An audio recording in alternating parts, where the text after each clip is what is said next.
The Deuk plasma rhizotomy for hip pain, caused by degenerative joint disease. Hip injury causes a joint capsule tear. Arthritis and hip pain develop over time.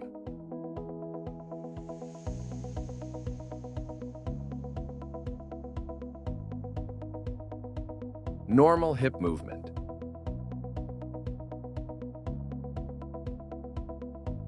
Hip joint trauma causes a capsule tear. Inflammation causes hip pain, which then creates pain signals to travel along the articular nerves.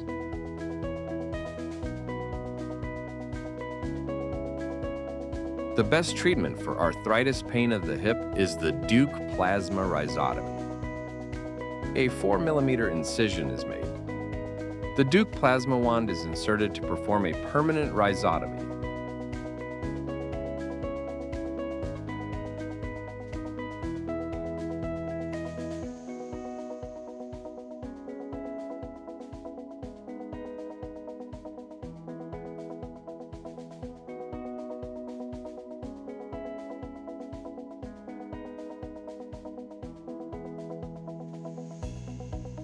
The advantages of the Deuk plasma rhizotomy for degenerative joint disease of the hip is that it's an outpatient procedure, which would only take 30 minutes with minimal bleeding and pain, with immediate recovery and return to work the next day. With 90% success rate, that's followed by pain relief with a single treatment. For more information, please visit our website at www.deukjoint.com or give us a call at 321-255-6670.